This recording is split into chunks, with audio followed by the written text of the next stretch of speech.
Dios les bendiga hoy día a todos los que ya están conectados. Vamos a hablar de un tema que se ha hablado otras veces, que es la vida del apóstol Pablo. Así que yo creo que muchos de nosotros manejamos, ¿cierto? Cosas de nuestro hermano Pablo. Y vamos a partir con 1 Corintios 15 del 7 al 9. Si alguien lo puede leer, 1 Corintios 15 del 7 al 9, que es una declaración que hace Pablo. Primera de Corintios 15. Del 7 al 9. Amén. Amén. Dele nomás.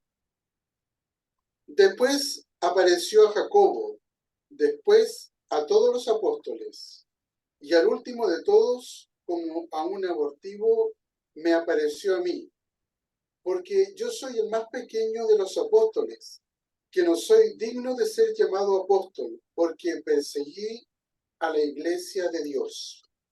Amén. Amén. Este es el apóstol Pablo defendiendo su apostolado. Y aquí él hace un juego de palabras. Recuerden que Pablo no fue discípulo de Jesús. Pablo fue el enemigo del cristianismo. Y Jesús se le aparece cuando él ya está resucitado. Y Pablo aquí hace un juego de palabras porque su nombre, el nombre Pablo, significa pequeño. Y dice, yo soy el más pequeño de los apóstoles. Él se reconoce como el más pequeño. Y no soy digno de ser llamado apóstol porque perseguí a la iglesia de Dios. Mire, así vamos a partir. Él era entonces un perseguidor de la iglesia. Y vamos a ver por qué era perseguidor, ¿ya? Vamos a revisar aquí lo que vamos a ver. Este Pablo de Tarso, vamos a ver quién era Pablo de Tarso, o Saulo de Tarso. Era un fariseo, ¿cierto? Iba en persecución de la iglesia camino a Damasco, tenía la ciudadanía romana y vamos a ver qué significaba eso. Algunos milagros, ¿cierto? Donde participó, algunos problemas que tuvo con algunos cristianos, sus viajes misioneros, su contribución al Nuevo Testamento. No sé si alcanzamos, pero íbamos a concluir. En Hechos 9:4 dice, y cayendo en tierra oyó una voz que le decía, Saulo, Saulo, ¿por qué me persigues? Y si usted se da cuenta, Saulo es un nombre hebreo que significa eh, el que es solicitado o el que es pedido. Proviene del nombre del rey Saúl, del primer rey que tuvo Israel, Saúl, y de ahí viene el nombre Saulo. Pero aquí en este versículo, en Hechos 9:4, dice, Saulo, Saulo, ¿por qué me persigues? Y de ahí en adelante, cuando Saulo se convierte al cristianismo, su nombre pasa a ser el Pablo, que es este nombre proviene del latín y significa pequeño, humilde. Mire, de este gran rey que era Saúl, él prefirió ser que lo llamara Pablo, humilde, pequeño. Vamos, entonces, Pablo de Tarso. No sé si se ve bien ahí, pero voy a tratar de marcar dónde está Tarso. Aquí está Tarso. Eh, Aquí está Antioquía, Damasco, Tiro, Judea, Jerusalén, acá. Este es el mar Mediterráneo. Ahí hay una isla que se llama Chipre. De aquí de Tarso, ahí nació Saulo. En Hechos 22:3 dice, yo de cierto soy judío, es judío, pero nacido en Tarso de Sicilia. Tenemos que recordar que los judíos, después de la deportación a Babilonia, después que fueron invadidos por los asirios, después por los griegos, fueron esparcidos. Y teníamos judíos viviendo en todas partes del mundo donde ellos creaban sus sinagogas y podían vivir y seguían viviendo en todas partes del mundo. Y aquí en Tarso, en Sicilia, había una comunidad judía donde nació Saulo. Y él, en una de sus defensas, él dice, yo soy judío, nacido en Tarso de Sicilia. Eso dice Hechos 22:3. Pero criado en esta ciudad. Mire, y aquí está en Jerusalén. Él vivió en Tarso, nació en Tarso, pero fue educado acá en Jerusalén, en esta ciudad, instruido a los pies de Gamaliel, estrictamente conforme a la ley de nuestros padres, celoso de Dios como lo sois vosotros. Esa es una defensa que hace Pablo frente a los judíos. Dice también que es de la tribu de Benjamín. Recuerden que de los descendientes de Israel son 12 tribus y Benjamín era el hijo más pequeño de Jacobo. Y Pablo desciende de la tribu de Benjamín. Según las investigaciones, podría haber nacido, dice, entre el 2 antes de Cristo o el 1 después de Cristo. Tarso era una ciudad importante de la época, centro comercial significativo, habían rutas comerciales y un centro cultural prominente. El oficio de Pablo era artesano en cuero o hacía carpas, ¿ya?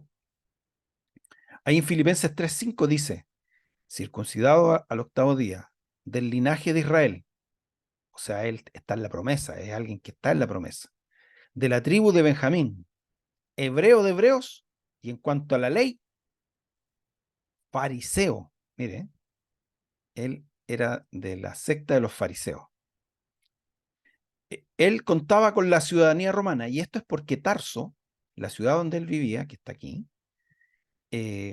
bueno, en realidad todo pertenecía al Imperio Romano, pero todos los que nacían en Tarso, dicen algunos escritores, tenían por nacimiento la ciudadanía romana. Algunos dicen que tal vez la familia de Pablo la adquirió con algún servicio a Roma, pero esos fueron sus padres o su abuelo. Por lo tanto, Pablo nació con la ciudadanía romana y después vamos a explicar de qué se trata eso. Instruido a los pies de Gamaliel. Gamaliel es un gran maestro de Israel. De hecho, cuando Pedro y Juan son tomados presos, Gamaliel dice, déjenlo, porque si esto es de Dios, va a prevalecer, pero si no es de Dios, se va a acabar. Y el consejo que él da es que los suelten, porque lo que es de Dios siempre continúa.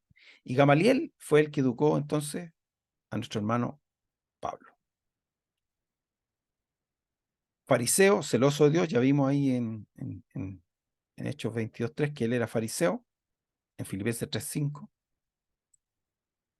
Hablaba 3 idiomas, pero probablemente 4: arameo, griego, latín. En algunas versiones dice hebreo, pero es arameo lo que hablaba Pablo. ¿Ya? Perseguidor de la iglesia. En Filipenses ahí mismo 3:6 dice, en cuanto al celo, perseguidor de la iglesia. En cuanto a la justicia, que es la ley irreprensible. Miren, era un fariseo, un estudioso, que tenía ciudadanía romana, que hablaba 3 idiomas, o sea, Pablo era un capo. Era un capo. Y después nos vamos a dar cuenta por qué Dios lo llama. A pesar de que es un capo, Pablo también llega a decir en una de sus cartas que todo lo que él es lo da por basura, con tal de alcanzar a Cristo. O sea, todos sus títulos, su honor y todo lo que él tiene no es nada comparado con el Evangelio de Jesucristo. En Hechos 21:37 habla de su ciudadanía romana. Dice, cuando comenzaron a meter a Pablo en la fortaleza, dijo al tribuno, ¿se me permite decirle algo? No, este es cuando habla griego. No tengo los textos anotados aquí, pero es Hechos 21:37. ¿Se me permite decir algo? Y él le dijo, el soldado, ¿sabes griego? Le habló en griego a los soldados. Y un poco más adelante, cuando se dirige al pueblo, dice, y cuando él se lo permitió, Pablo, estando en pie en las gradas, hizo señal con la mano al pueblo. Y hecho un gran silencio, habló en lengua hebrea, diciendo. Y ahí habló en arameo. Esa lengua hebrea es arameo.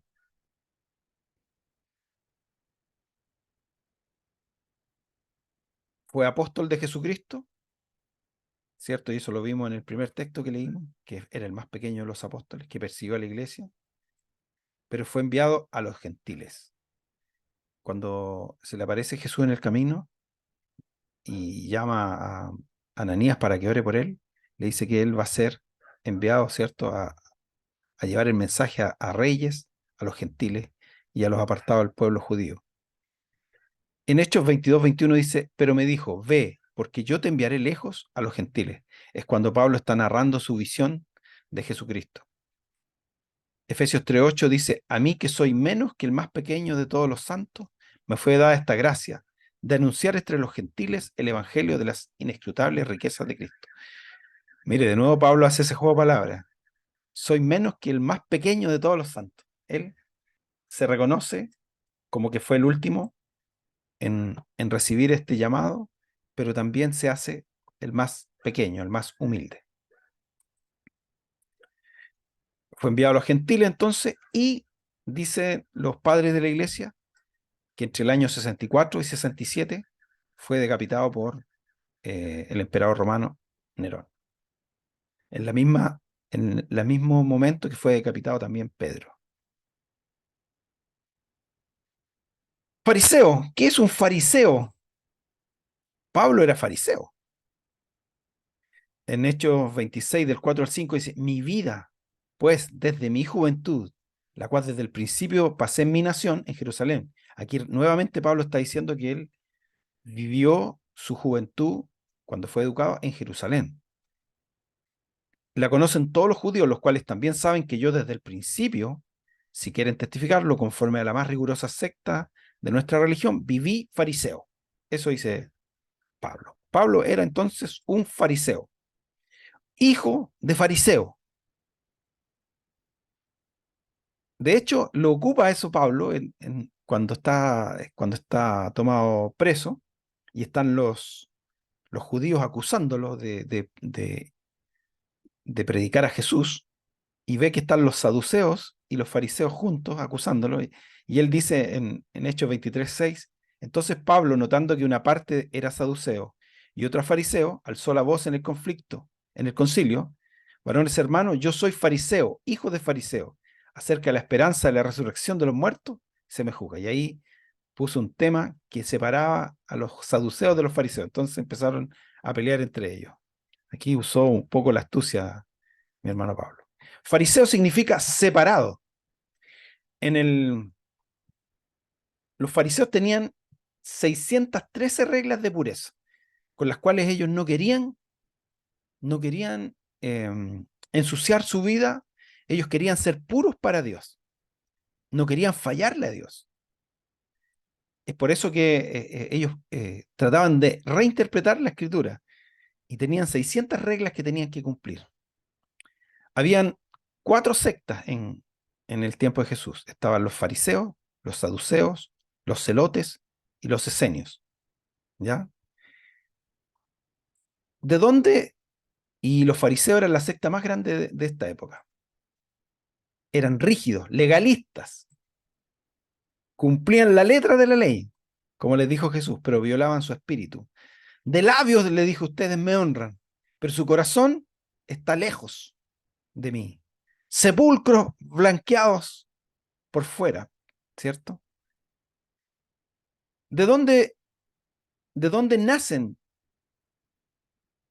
Mire, la mayoría de los escribas eran fariseos, los que escribían o traducían la escritura o escribían, la mayoría eran fariseos. De ahí en que también ellos hicieron un buen aporte. Muchas del motivo por que haya sobrevivido la escritura era porque ellos, como no querían fallar, ellos copiaban la escritura y trataban de no hacer nada que alterara la escritura, los puntos, las comas, las vocales. Y gracias a eso hoy día también tenemos nosotros parte de la escritura. Si tal vez no lo hubieran hecho así, no existirían. Si ellos no hubieran tenido ese deseo de ser tan puros, tan exactos. Y aquí está el origen de los fariseos.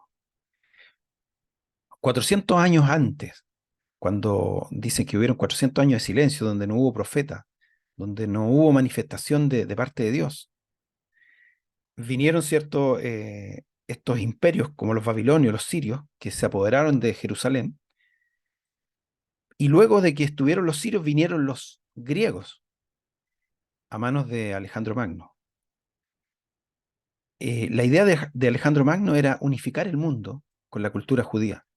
A eso le llamaron helenizar este dominio griego de Alejandro Magno, ellos querían helenizar el mundo y incluyeron en todas los lugares que ellos invadieron la cultura griega.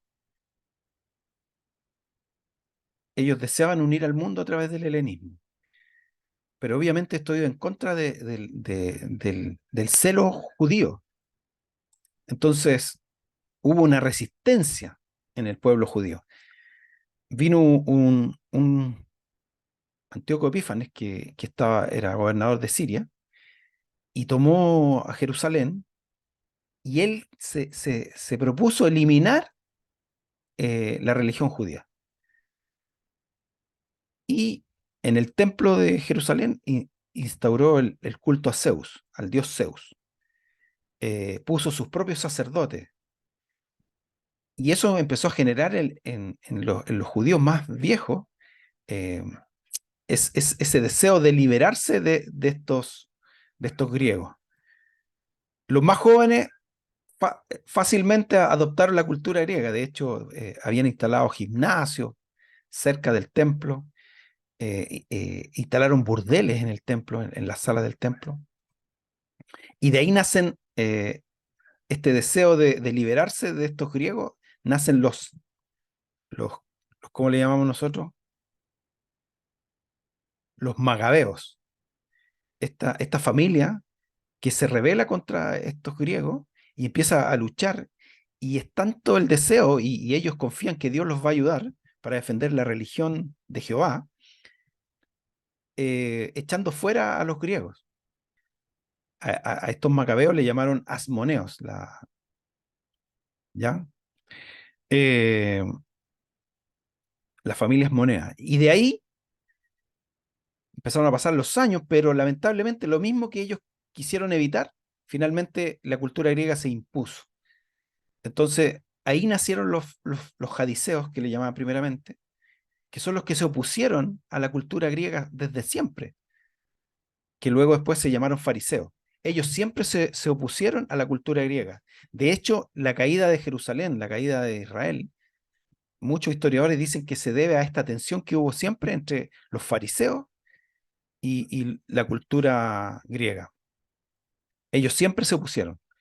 Obviamente se opusieron a través de la enseñanza y de la educación. Y los celotes, que es otra secta, otro grupo, ellos se opusieron, pero a través de las armas. ¿Ya? Y entre los celotes y los fariseos llevaron a la caída de Jerusalén en el año 70 después de Cristo. Pero ese era el origen de los fariseos. Y si uno se pregunta, ellos tenían razón en cierta manera. Ellos querían preservar la fe a Dios y de cierta manera lo lograron. Lo que pasa es que se fueron al extremo. ¿Ya? Cuando los macabeos triunfaron sobre los griegos, a eso le llamaron la fiesta de la dedicación, que hoy día todavía se celebra. De hecho, en el tiempo de Jesús también se celebraba, era el Hanukkah, que le llaman hoy día. ¿No se lo ha escuchado usted? El Hanukkah, que cuando los macabeos lograron la victoria contra los griegos y pudieron recuperar el templo y volvieron a instaurar la religión a Yahvé. Bueno, esos son los fariseos. No sé si alguien tiene alguna pregunta, alguna duda. Vamos a hablar de la ciudadanía romana. Pablo dice que él tiene la ciudadanía romana. ¿Qué significa la ciudadanía romana? Ya dijimos que él la adquirió de nacimiento, porque él venía de Tarso y su familia ya tenía la ciudadanía romana. Por lo tanto, él al nacer ya tenía estos privilegios y estos derechos. ¿En qué consistía la ciudadanía romana? No todos los que vivían en el imperio tenían esta ciudadanía. Esta ciudadanía se adquiría por ser romano, por nacer en algún lugar donde estaba eh, establecido la ciudadanía romana, por comprar la ciudadanía romana, por dar algún tipo de servicio a los romanos, eh, o también se podía comprar, ¿ya? Pablo tenía la ciudadanía romana de nacimiento. ¿Qué derecho tenía? Derechos y protecciones legales, derecho a un juicio justo, protección contra el castigo corporal o tortura. Por ejemplo, si Jesús hubiera tenido la ciudadanía romana, no hubiera podido ser crucificado. Capacidad de apelar al emperador, y sabemos que Pablo la ocupó. Inmunidad a castigos cruentos, la crucifixión, ellos no podían ser crucificados. Derecho a votar, participar en la vida política, derecho a un juicio justo, protección ante el arresto arbitrario, exención de ciertos impuestos, y esto les daba a ellos sentido de identidad y prestigio. Era un símbolo de estatus y honor. Y había algo más que les permitía a ellos optar a educación. Y eso es lo que Pablo optó. Pablo fue educado y optó a educación. Él por eso sabía griego, sabía latín. Así que Pablo era un culto, era un hombre culto.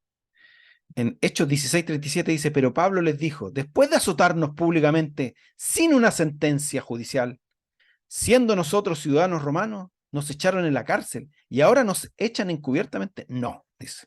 Por cierto, si no, vengan ellos mismos a sacarnos. Aquí es cuando lo tomaron preso, ¿cierto? Ahí en Listra. Y Pablo después se hace el importante y dice, no, nosotros somos ciudadanos romanos, lo que hicieron fue injusto, así que vengan ahora ahí y nos saquen. Nos quieren echar, dijo, como que nada ha pasado. Y después, en Hechos 22, cuando lo toman preso nuevamente, cuando está en Jerusalén Pablo y los judíos estuvieron a punto de matarlo, los soldados romanos, lo dice, pero cuando le ataron con correas, Pablo le dijo al centurión que estaba presente, ¿es lícito azotar a un ciudadano romano sin haber sido condenado? Y ahí él hace valer su ciudadanía romana. Bien, Pablo era un ciudadano romano. ¿Hasta aquí preguntas?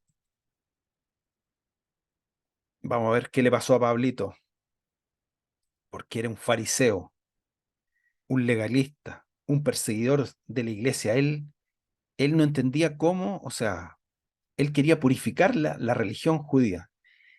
Es por eso que él cuando ve a estos seguidores de Jesús, declarando que Jesús es el Señor, él tiene ese celo santo de que esto no puede ser. Y él solo se determina a ser el héroe de la película, a perseguir a los cristianos.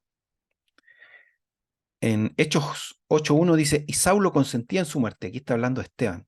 Aquel día hubo una gran persecución contra la iglesia que estaba en Jerusalén, y todos fueron esparcidos por las tierras de Judea, de Samaria, salvo los apóstoles. Este Pablo era un perseguidor de la iglesia, empezó a perseguir a la iglesia, incluso con el deseo de que murieran, llevarlos presos, pero si no, a apedrearlos. En Hechos 8:3 dice, y Saulo asolaba la iglesia esperando y entrando casa por casa, arrastraba a hombres y mujeres y los entregaba en la cárcel. Este era Saulo.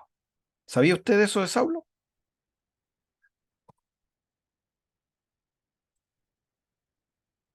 Mire, era tanto su rabia contra los cristianos que pidió autorización al, a los sacerdotes para apresar a los cristianos camino a Damasco. Él iba camino a Damasco y dijo, quiero que yo mientras voy a Damasco, necesito cartas que me autoricen a tomar preso o a poder hacer justicia contra estos del camino. En Hechos 9:1-2 dice, Saulo, respirando aún amenazas de muerte contra los discípulos del Señor, vino al sumo sacerdote y le pidió cartas para la sinagoga de Damasco, a fin de que si hallase algunos hombres o mujeres de este camino, los trajere presos a Jerusalén. Me gustaría que alguien abriera ahí Hechos 9, Hechos capítulo 9, para que me ayuden con algunos textos. Y Yo aquí, porque estoy, aquí, listo, porque aquí viene el encuentro con el resucitado, ¿cierto? Aquí viene el encuentro con Jesús en el camino a Damasco. Dice que en el camino a Damasco una luz del cielo le resplandeció. Hechos 9:3, hermano Pablo. mas yendo por el camino, aconteció que al llegar cerca de Damasco, repentinamente le rodeó un resplandor de luz del cielo.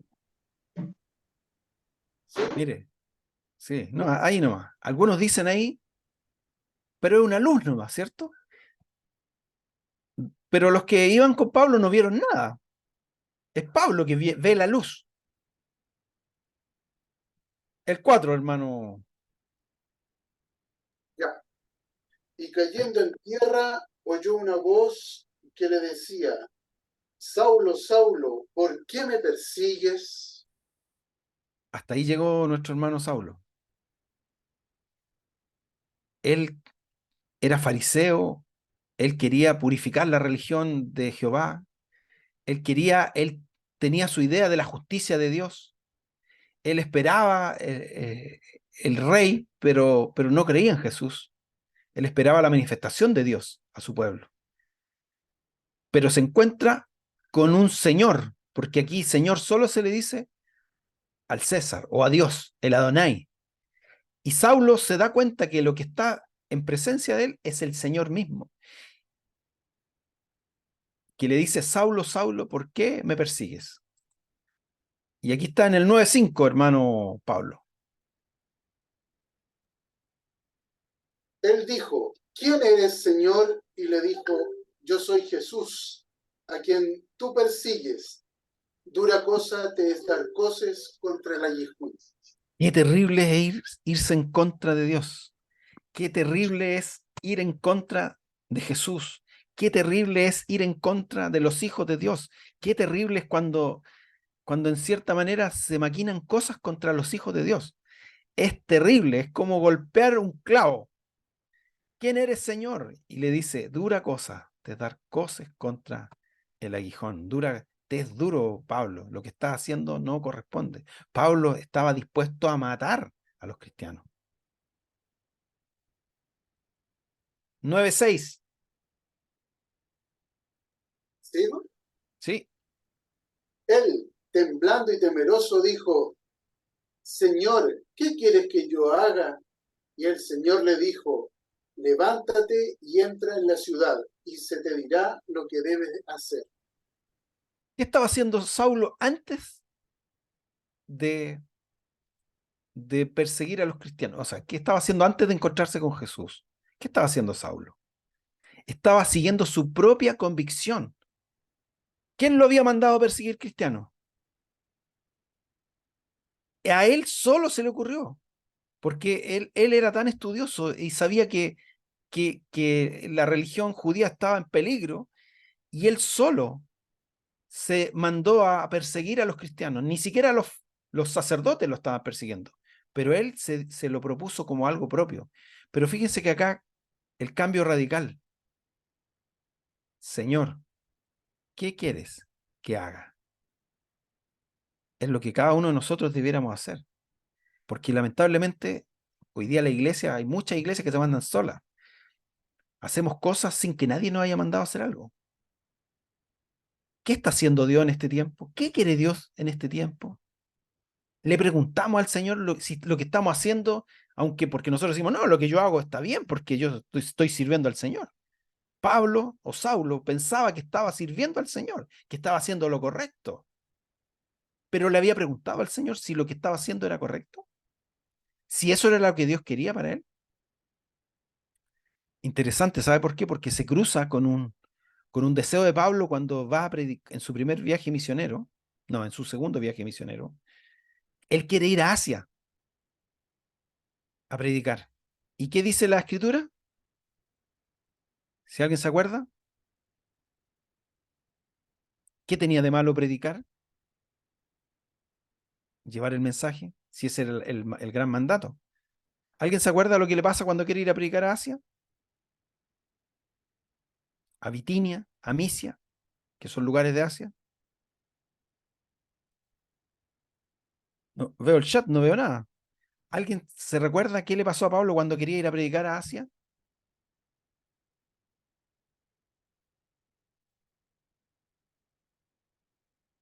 No les voy a decir. ¿Qué? El Espíritu se lo impidió. El Espíritu Santo se lo prohibió. No, no se lo prohibió. Y quiso ir. Dijo, pero igual vamos a ir para este lado, para Misia. No, le dijo, tampoco. Es porque nosotros, independiente que seamos cristianos, tenemos que obedecer al Señor. Pecar no es solo hacer cosas malas. Pecar también tiene que ver con desobedecer la voluntad de Dios, lo que Dios pone en nuestro corazón, lo que Dios nos está llamando a hacer. Eso también es pecado. ¿Y saben qué? Yo me estuve fijando que después que Pablo le obedece al Espíritu Santo, obviamente ahí lo meten al cepo y pasa ciertas penalidades, pero conoce a Lucas. Por obedecer a Dios, conoce a Lucas. ¿Y ustedes saben quién es Lucas? El evangelista. El evangelista, el que escribe el Evangelio según San Lucas, el que escribe el libro de Hechos.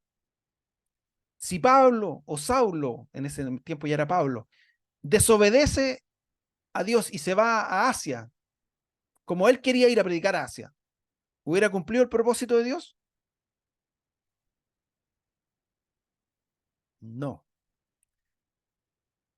Entonces, esto es una buena lección que tenemos que aprender. Señor, ¿cuál es la misión que quieres que yo haga? ¿Cierto? Hermana Fresia, me estaba levantando la mano. Buenas noches. Cuando usted, Pastor Luis, anunció el tema, yo decía, Pablo es un buen referente y decía yo entre mí me autopreguntaba porque siempre se está en forma permanente estudiando la vida de Pablo, ¿por qué tú quieres? ¿Qué es lo que quieres de nosotros? A través de Pablo, de la vida de Pablo, como hijos del Señor, como en nuestras vidas espirituales. Ese fue como mi autoplanteamiento cuando usted recién anunció la vida de Pablo. Y para mí un buen autorreferente, Pablo, la vida espiritual que llevamos en estos tiempos. ¿Estamos haciendo la voluntad perfecta de Dios? Así es, pues, hermana. Es muy buena pregunta para nosotros internamente. ¿Estamos escuchando a Dios? ¿Estamos preguntándole, Señor, qué quieres que haga? Miren, los que iban alrededor de Pablo, dice, oyeron la voz, pero no vieron nada. Y esa luz lo dejó ciego temporalmente. Y además lo dejó tan afectado a Pablo que empezó a orar porque no entendía. Imagínense, al que él perseguía, a Jesús, se le había aparecido el camino y era el mismo Señor. Pablo empieza a orar y ayunar 3 días porque quiere entender, quiere saber, quiere estar seguro de este llamado. Y él ayuna 3 días. ¿Y qué hace Dios? ¿Qué hace Jesús? Manda a Ananías, ¿cierto? A que ore por él. Y confirme esta conversión de Saulo. Mire, en Hechos 9, yo lo voy a leer, 17 y 18, dice, fue entonces Ananías y entró en la casa y poniendo sobre él las manos le dijo, hermano Saulo, hasta ahí, hermano Saulo, el Señor Jesús, que se te apareció en el camino por donde venías, mire, la confirmación. ¿Qué preguntó Pablo? Señor, ¿qué quieres que haga? Es el Señor. Ese mismo Señor, dice Ananías, me mandó a mí. Le estoy haciendo caso al Señor. Ese me mandó, yo no quería venir, porque se hablaba que tú andabas persiguiendo, tomando preso y arrasabas con los creyentes. Pero ¿quién me mandó? Jesús. Me ha enviado para que recibas la vista, primero. Segundo, seas lleno del Espíritu Santo. La llenura del Espíritu Santo de Pablo. ¿Qué pasó después de eso? Al momento se le cayeron de los ojos, dice, como escamas, y recibió la vista, instante la vista. Y levantándose fue bautizado, porque en todo el libro de Hechos, o en todo el Nuevo Testamento, los que creen son bautizados inmediatamente en agua. Eso también es algo interesante. Bueno, y después sabemos, ¿cierto? Mucho ya de qué le pasó a Pablo. Me gusta así lo que dice 1 Corintios 2:4, dice, ni mi palabra, ni mi predicación fue con palabras persuasivas de humana sabiduría, sino con demostración del Espíritu y de poder. ¿Fue lleno del Espíritu Santo, Pablo? Sí. Y él dice que todo lo que él enseñaba, lo que predicaba, no fue con palabras persuasivas, aunque Pablo era muy astuto, ni de humana sabiduría, sino con demostración del Espíritu y de poder.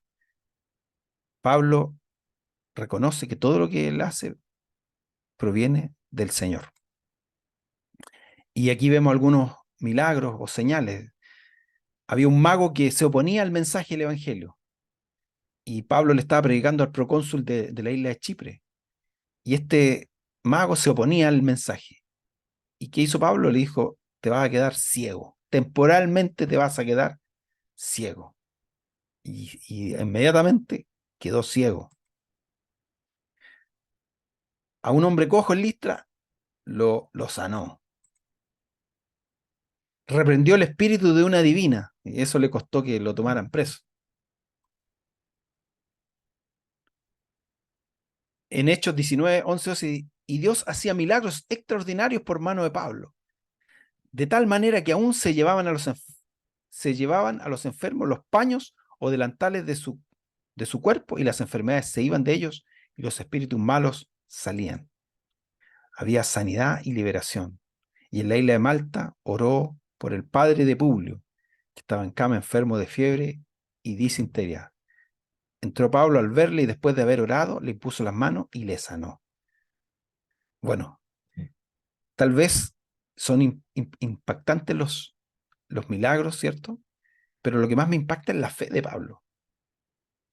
Esa pasión que tiene porque en Listra, por ejemplo, lo apedrearon los judíos, armaron alborota para que lo apedrearan, lo dejaron tirado como afuera de la ciudad y al otro día se paró y fue a predicar de nuevo. Cuando lo encadenaron ahí en el cepo, ¿cierto? Estaba ahí en el cepo, se puso a cantar alabanza. Cualquiera podría pensar que estaba loco, Pablo. Estaba loco por el evangelio de Jesucristo. Pero también tuvo problemas, ¿no? ¿Se acuerdan que en el primer viaje misionero fue con Bernabé, que era de Chipre, y Bernabé llevó a su sobrino? Y habiendo zarpado de Pafos, dice, Pablo y sus compañeros arribaron a Perge de Panfilia, pero Juan, apartándose de ellos, volvió a Jerusalén. Mire este Juan Marcos. Estos viajes no eran baratos, en ese tiempo sí que era caro viajar. No era sencillo, preparar un viaje no era de un día para otro. Entonces, que Juan Marcos se haya desertado, eso le molestó a Pablo. Eso le trajo problemas con Bernabé, porque la segunda vez que Pablo quiso viajar, ¿cierto? Hacer viaje de misionero, Bernabé le dijo, llevemos a Juan Marcos. Y Pablo le dice, no, pues, acuérdate, Juan Marcos se devolvió la primera vez. Y dice que hubo una discusión tan grave, y Bernabé quería que llevaran a Juan Marcos, ¿cierto? Eh, Así que Bernabé prefiere apartarse de Pablo y irse con Juan Marcos a Chipre. O sea, Bernabé se separó de Pablo. Había sido su compañero en el primer viaje misionero y había sido el que lo presentó a los apóstoles. Cuando recién Saulo se convirtió, Bernabé fue el que lo llevó a los apóstoles, le presentó a Pedro, a Jacobo. Pero aquí hace que este problema con su sobrino hace que se separe de Saulo. Pero lo bueno es que, como buenos cristianos, Pablo se reconcilia con Juan Marcos. Y ahí están los textos. Cuando ya está al final, una de las cartas últimas de Pablo, primera y segunda de Timoteo, dice en segunda de Timoteo 4:11, solo Lucas está conmigo. Mire, Lucas, toma a Marcos y tráele contigo porque me es útil para el ministerio. En Colosenses 4:10 dice, Aristarco, mi compañero de prisiones, os saluda. Y Marcos, el sobrino de Bernabé, acerca del cual habéis recibido mandamientos, si fuera vosotros, recibidle. O sea, Juan Marcos estaba con él. Y en Filemón dice, saluda a Marcos, Aristarco, Demas y Lucas, mis colaboradores. Finalmente se da cuenta Pablo que nadie sobra en la iglesia. Todos son útiles. Y vuelve a llamar a Juan Marcos y lo acompaña. ¿Y sabemos quién escribe el Evangelio de Marcos? Juan Marcos. Tuvo problemas con Pedro también, porque Pedro tenía su carácter. Y aquí me da risa a mí, porque Acusa a Pedro de ser legalista. Mire, un fariseo acusando a Pedro de ser legalista. ¿Por qué? Porque ya habían tomado el acuerdo, ¿cierto? De que todos los gentiles, los que no eran judíos, que se convirtieran, no se les iba a obligar a hacer los ritos judíos, a circuncidarse y esas cosas. Para los judíos los gentiles eran inmundos, por lo tanto no se juntaban con ellos. Y Pedro dice que cuando estaba con Pablo se juntaba con los gentiles, pero llegaban los judíos, los que venían de Jerusalén, y se apartaba, se retraía, como que le daba vergüenza a Pedro estar con los gentiles. Y Pablo lo enfrenta, le dice que no es correcto eso, que eso es hipocresía. Mire, ¿se acuerdan que Jesús acusó a los fariseos de hipócritas? Aquí Pablo está acusando a Pedro de hipócrita y a Bernabé, que también decía que hacía lo mismo que Pablo, que Pedro. Pero también se reconcilian, porque en la segunda carta de Pedro, Pedro eh, recomienda a Pablo. Dice, y tened entendido que la paciencia de nuestro Señor es para la salvación, como también nuestro amado hermano, mire, le dice, amado hermano Pablo, según la sabiduría que le ha sido dada, os ha escrito en casi todas sus epístolas, hablando de ellas, en ellas, de estas cosas, entre las cuales hay algunas difíciles de entender, las cuales los indoctos e inconstantes tuercen, como también las otras escrituras para su propia perdición.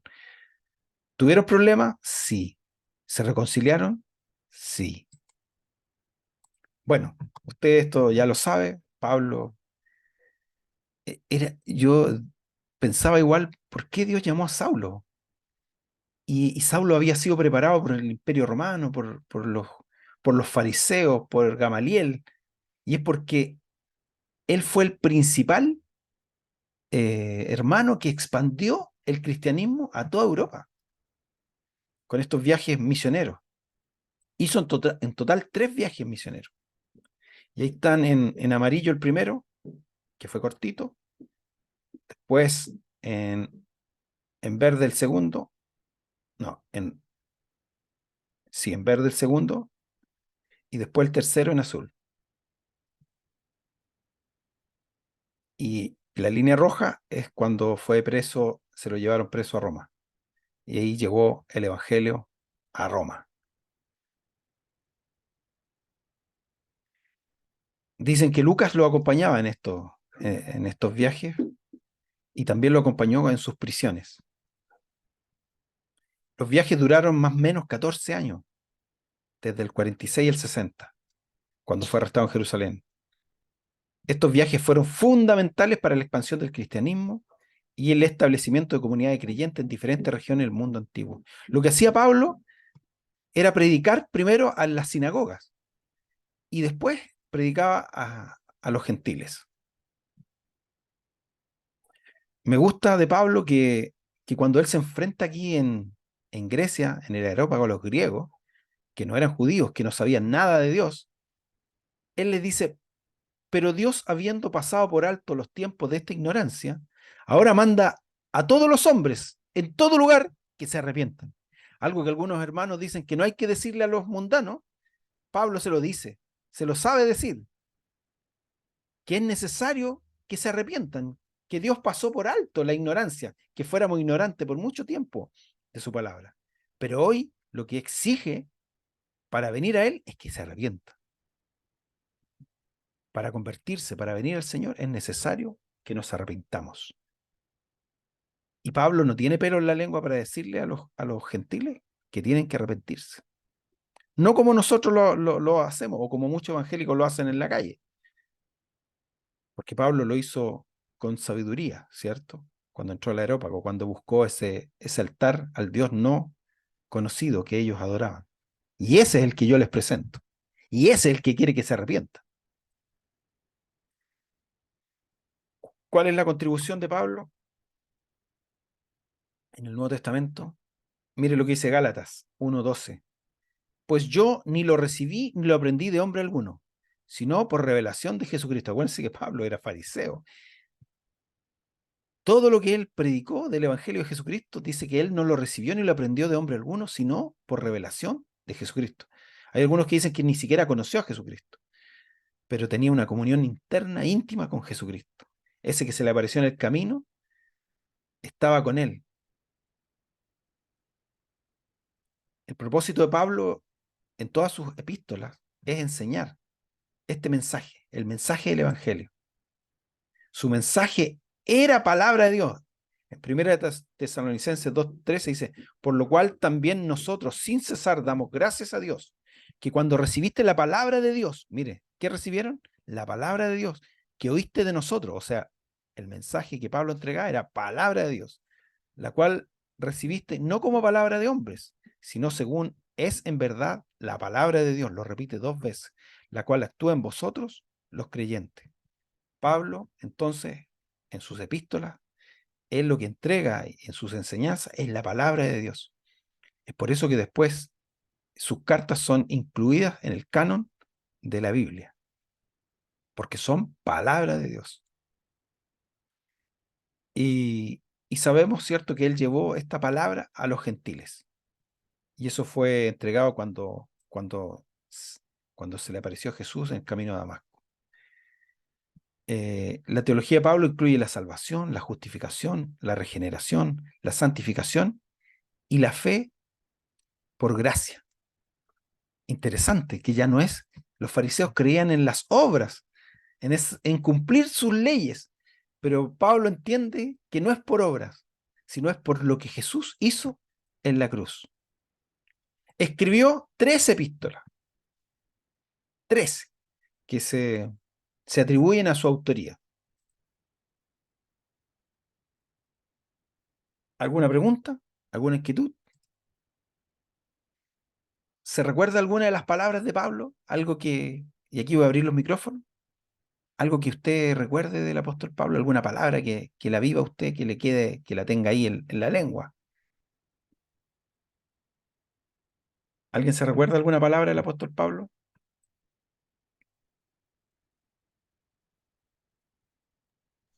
Sin vergüenza, Porque sin no me vergüenza. avergüenzo del Evangelio, porque es poder Porque es poder de Dios, ¿cierto? de Dios, Para así es, salvación.